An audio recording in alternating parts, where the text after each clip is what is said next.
Hi, my name's Sue and this is Sue Maree P and I'm bringing this video from my rental in Sweden. We're here for a short trip and there's a famous or a really popular Swedish treat in all the cafes, and you can even buy them in supermarkets. I'll pop a little photo up here. They're called Chokladbollar, if I've said that correct, which is a Swedish chocolate ball. So I'm going to try making them today from scratch. Haven't done it before. I've had a look online and I've tweaked my recipe from a few other recipes. So let's try and make this together. So as you can see, I've got all the fun packaging here. That's oats and that's coconut, and we've got some sugar and cocoa powder. And here in Sweden, it's really hard to get vanilla extract. So I've got vanilla powder, so I'm going to try doing it with that. We've got a little bit of butter. And I just happened to buy this one, Schmore, which is salted because I couldn't understand the unsalted one. So let's try and whip it up. So let me move some of this fun looking packaging out of the way. So in here I've got 3 cups of the oats and I'm doing them gluten-free. I've got a tiny little mixer here, or blender. We need to try and blend some of these oats down. It's 150 grams, which is about 3 cups. So let me do a little bit at a time, because I haven't used this equipment before. So it's all a bit of a test run. So I looked up the history of these chocolate balls. And apparently back in around wartime, 1943, they were first made, I think, when all the ingredients were scarce, and they're made with leftover cake. So often these recipes come about by women making do, and they probably just grabbed the ingredients that they had in their house at the time. I'm not being too fussy about grinding them down too finely. The oats I got weren't really big rolled oats. So that's mixed together. I've just realised I've come here without my recipe. So let me just grab the recipe and I'll be right back. So I've got my computer with the recipe. Let me find a spot to put it. It's so hard sometimes making things when you're in the kitchen. In here we have stråsocker, which is sugar. I've just got normal white sugar, but you can use caster sugar or whatever you've got. So the recipe says we need 3/4 of a cup. The traditional way is with coffee. So everyone puts coffee in it. But I want to do a kid-friendly, caffeine-free, or coffee-free, because I don't have any coffee here. We just buy our coffee. Cocoa powder. This is an Ecologics cacao for baking. Hopefully it's going to be okay. That's the only one I could find. And we need 3 tablespoons. But what I'm going to do, I'm going to change that as I'm going and make it 4, because I'm not using coffee. I'm going to put in some hot water instead. So I think the extra tablespoon will counteract the coffee. As I said, vanilla, can't get vanilla extract here. So this is vanilla powder. And it smells really strong. I've got 1 to 2 teaspoons. Today, I think I'm only going to do half a teaspoon, but you can do it to taste. I think this is quite potent. It was expensive, so I think that means it's quite concentrated. But if you're doing it at home, you can do 1 or 2 teaspoons of vanilla extract if you've got that.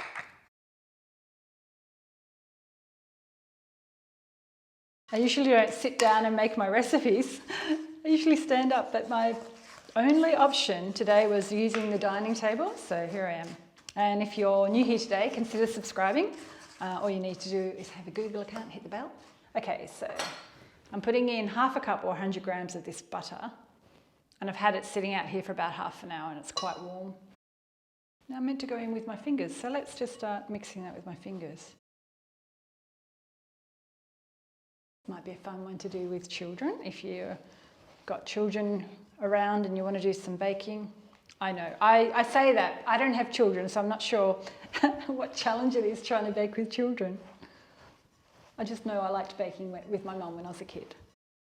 So we're here in Sweden for another week and I hope I'm going to share one more sweet treat with you. So stay tuned, there might be another sweet treat surprise from Sweden. I think I'm going to, before my hands get too dirty, well they're already dirty, I'm going to add the water. So I've got some kettle water that I boiled. I'm just going to add about 3 tablespoons.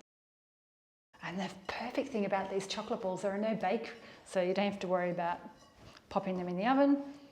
I think they were like the energy ball before energy balls became famous or popular. I think this will be a textural thing. If it doesn't come together and be all squishy, we're going to add a little bit more water or liquid. So I believe it should have more moisture because we don't want it to crumble and fall apart. I'm just going to pop in 1 more tablespoon of this water. All right, let me try and do one. So I've done a tiny cleanup, and next we need to roll them into balls, and we need to roll them into coconut. Now I've got 1/2 cup of desiccated unsweetened coconut, and I bought this, which is a plastic coffee measure, which I thought would be great to try and roll them into balls. If not, you can do a teaspoon or a dessert spoon. So my coconut's not sticking. Let's go in with a little bit more water. What am I up to? I've done 4. I'm going to do 2 more. 6 tablespoons of water. Okay, let's try this scoop again. I've stuck a little bit more, but let's try the teaspoon instead. So the ones that are more moist tend to have the coconut sticking to them. And don't worry about the coffee scoop. The teaspoon is much easier to get a little one. Oh, I just realised what I did. So the reason I needed more liquid is because I added more powder. I added cocoa powder. So I'm going to have to adjust my recipe for you. But every single recipe I found online, they all had coffee. So if you really like coffee, you can add 2 to 3 tablespoons of coffee instead of the water, and just go back to having just 3 tablespoons of cocoa powder. I'm going to continue with this. So I have a confession. I don't think that recipe was right. I've put my bowl in the fridge because it was still crumbling.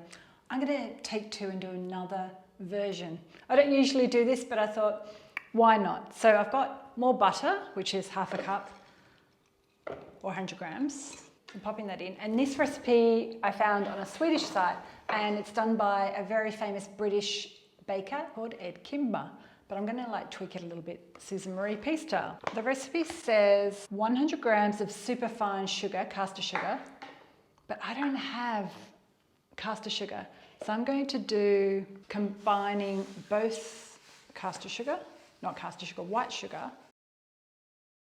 And because I'm not using coffee, I'm going to put a little bit of brown sugar. I've got this light muscovado sugar, so it gives a little bit more of a caramelly taste. I thought that might also help with my moisture. So let me just, this is really rough. So let's pop that in. And their method's different. His method's different. He creams everything together. Butter, sugar, and vanilla. So I've got this vanilla powder again, so I'm just going to do 1/2 teaspoon.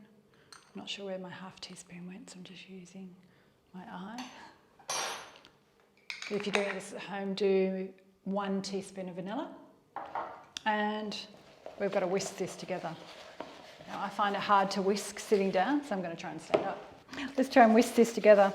So it's probably going to take a little bit longer, but if you're doing this at home and you've got electric beaters, maybe use them. His method says in a small bowl, combine coffee, cocoa powder and mix to form a thick paste. All right, let's do the cocoa powder. And we're not using coffee, we're going to use water. So I'm going to do 3 tablespoons. And I'll do 3 tablespoons of water. And that was hot water from my kettle. I'll use this one. Maybe I was a bit too generous with my cocoa powder. That's better, Sue. Thick paste, very thick. Allowed to cool and pour it. Mine's not pourable. Maybe 1 more tablespoon. So in hindsight, I probably should have cleaned my tablespoon and been more accurate. Add salt. I'm not going to do salt because I've used salted butter. But if you're making it with unsalted butter, you can add a little bit of salt.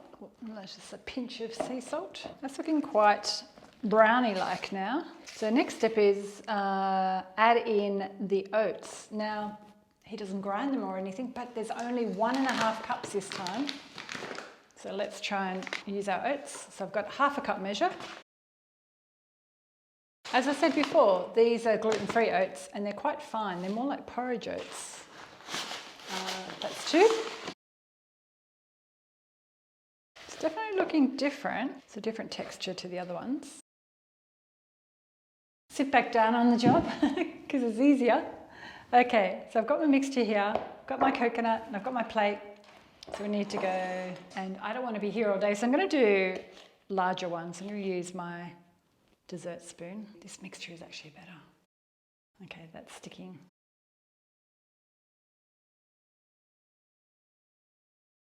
Going to chill them for at least 30 minutes and then I'll come back and I'll do a taste test between both recipes.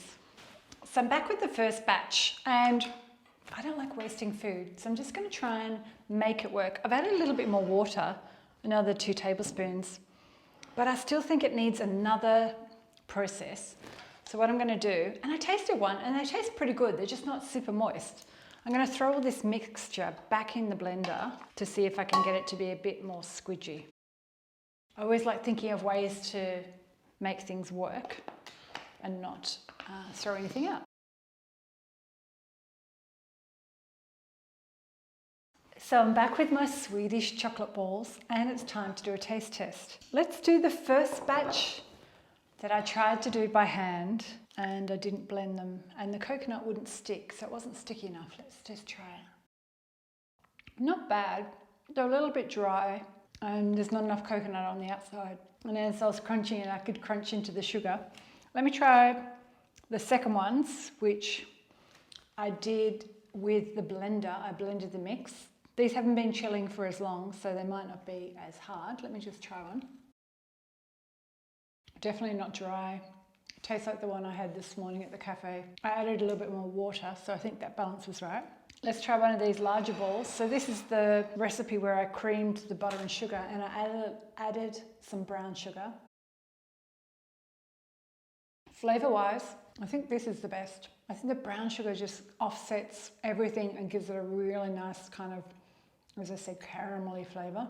It's almost like truffle-like inside. I just want to eat more. I think the Ed Kimber recipe with a twist is the one I'm going to write up. So I'm going to pop this one on my website and there'll be a link down in the description box below for this recipe. This is the best one by far. Give this a go and let me know how you get on. And I'll stick some more, I'll pop some other links to some no-bake ideas up above. And my really popular energy balls, which is one of my original recipes, I'll pop the link up above. I'll pop the link up above as well. Thanks for watching and I'll see you next time. Bye.